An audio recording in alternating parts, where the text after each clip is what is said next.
So baggage. So I'll talk about baggage in this video.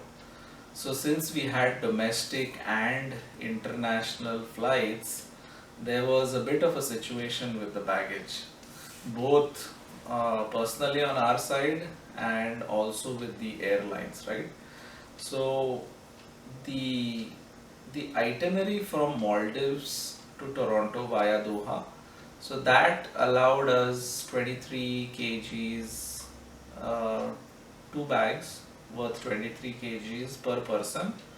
So that's in line with the international baggage allowance. Now the challenge was with the Bangalore Maldives and Hubli to Bangalore.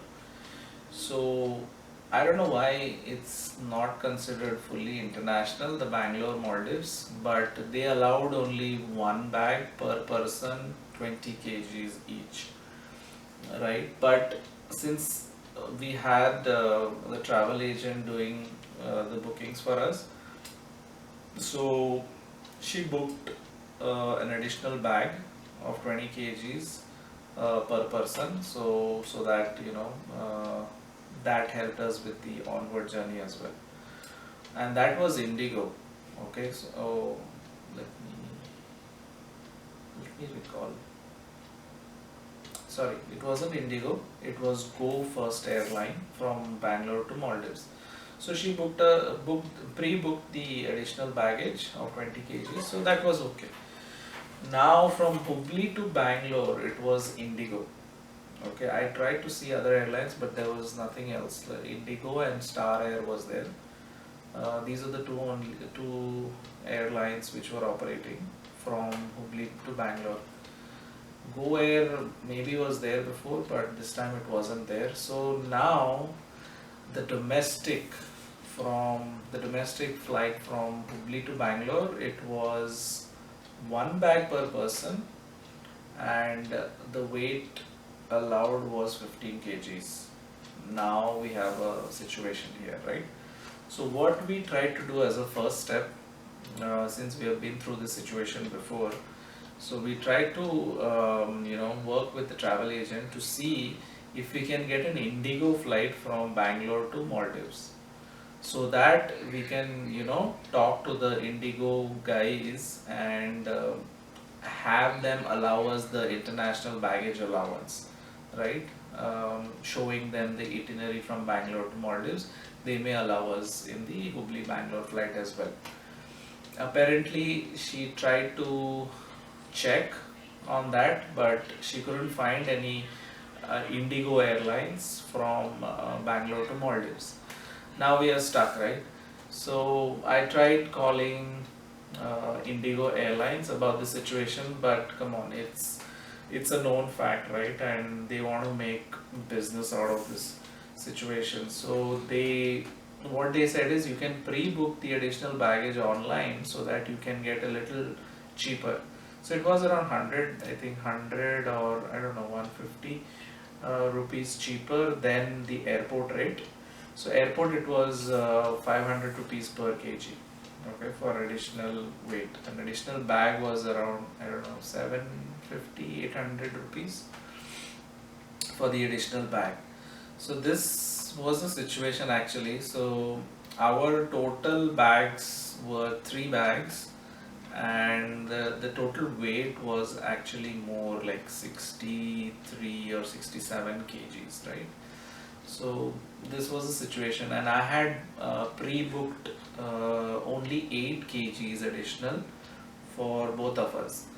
But then on the day of the travel, suddenly the weight of the bag increased, right? Because we need to plan a lot of things last minute, of what to take, what not to take, and stuff.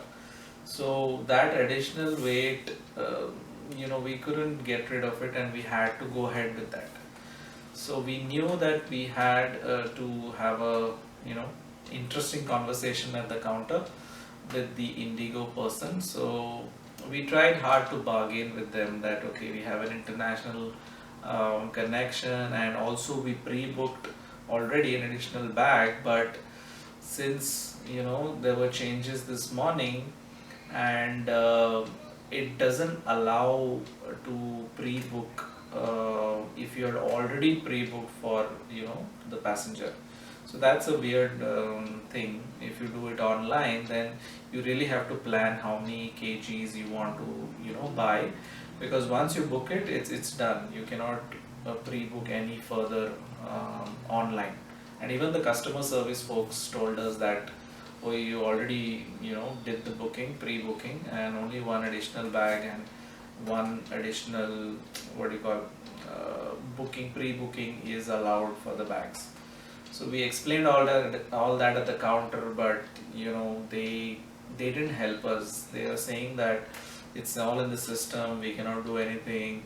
Actually, before the situation happened, and I tried to get some discount by talking to the management in their separate management or separate room where these guys sit. So I told them that this was the situation, but they said that the things have changed and everything is now in the system, we cannot override anything. So there was a bit of a conversation there, like 15-20 minute conversation, but we ended up paying that additional, I don't know, 7,000 rupees something for the additional weight that we carried in the bags. So that was the situation. So if just a suggestion, if you guys are traveling domestic and international, there are two things you can do. One is try to book the same airline both ways, domestic and international, if you can, right? And the other option is go with the Star Alliance airlines.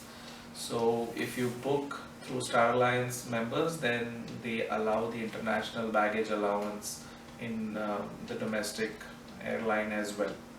So you can try that option and save some money actually, and don't have to pay for this additional weight that you carry in the bags.